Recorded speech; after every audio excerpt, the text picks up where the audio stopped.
RTL Réunion, On refait la réunion. nous Olivier Bassan, Jean-Louis Rabou. Éric Michel. Et c'est parti pour ce vendredi jusqu'à 9h-5. On refait la réunion au 02 62 23 4 5 6 7. Bonjour Alex. C'est pas grave. Bonjour. C'est pas grave. Bonjour Alex. Bonjour messieurs. Bonjour. Je veux revenir sur un débat qui vous a divisé à l'antenne en début de semaine, le sujet de la réduction du nombre de fonctionnaires tel que prévu par monsieur Fillon. Alors, monsieur Bassan, déjà, je voulais confirmer vos calculs, ils sont exacts, en diminuant de 2% par an le nombre de fonctionnaires par des non-remplacements. Au bout de 5 ans, en effet, ça fait 500 000 fonctionnaires de moins. Bon, ça fait aussi 500 000 personnes qui n'auront pas pu rentrer dans la fonction publique, et donc, à mon avis, ça fera plutôt 500 000 chômeurs de plus à la fin. Mais bon, il faut voir. Alors, les fonctionnaires français, ils sont peut-être mal distribués. C'est-à-dire qu'il y a peut-être des institutions où il y a un peu de surnombre, ou du moins il y a une efficacité qui n'est pas à la hauteur de l'effectif. Mais si on regarde par exemple les enseignants, les policiers, les personnels médicaux, bref, des fonctionnaires qui sont au contact direct de la population, tous ceux-là, ils sont plutôt sous pression et on peut se dire qu'ils ne sont peut-être pas assez nombreux. Bon, mais est-ce que globalement il y a surnombre de fonctionnaires en France ? Alors moi j'ai sous les yeux une étude faite par le directeur de l'OFCE, l'Observatoire français des conjonctures économiques, Et cette étude, elle a été reprise par un journal de la Charente Libre le 29 novembre, et elle nous dit qu'en France, il y a 125 fonctionnaires pour 1000 habitants. Alors ce chiffre-là, je sais pas quoi en faire si on ne compare pas à d'autres pays, et c'est ce qu'a fait cette étude. Et il se trouve que 125, c'est plus qu'en Italie ou en Espagne, qui en compte effectivement 75 et 85, mais c'est un petit peu moins qu'au Royaume-Uni et en Allemagne, qui en ont 126. Et 125 fonctionnaires pour 1000 habitants, c'est moins qu'en Finlande, qu'au Danemark, qu'en Suède, et surtout qu'en Norvège, qui en compte 186, et qui est le pays qui a le plus fort indice de développement humain. En fait, les pays qui ont un plus fort niveau de vie que la France ont une proportion plus forte de fonctionnaires. Alors vous pourrez me dire c'est normal parce que eux, au moins, ils peuvent se les payer. Mais cet argument ne tient pas du tout, parce qu'en fait, vous avez aussi en France, moins de fonctionnaires qu'aux États-Unis, alors que les États-Unis, il y en a 131 aux États-Unis, et les États-Unis, c'est un pays qui est plus endetté que la France. Et leur endettement est à 103% de leur PIB. Les deux pays, on veut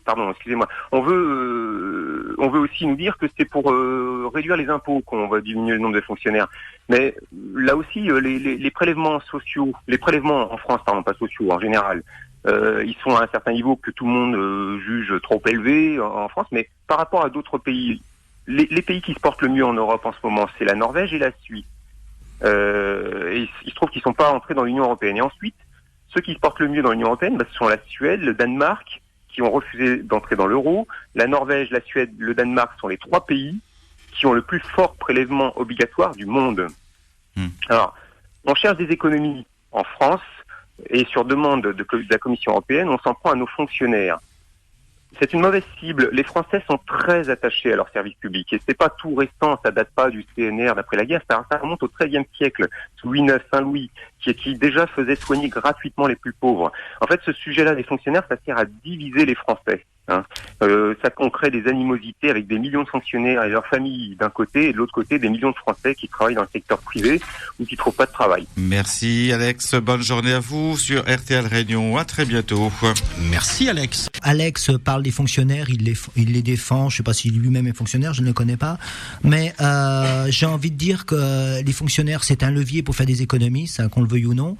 D'une part, d'autre part, je pense qu'il y a un vrai problème de statut du fonctionnaire en France. Et puis il y a aussi une spécificité ultramarine, c'est les surrémunérations des fonctionnaires qui posent un véritable problème, mais pas seulement aux fonctionnaires, mais à l'ensemble de la population, parce que tout est calculé, tout est fait pour que ça tire les prix vers le haut.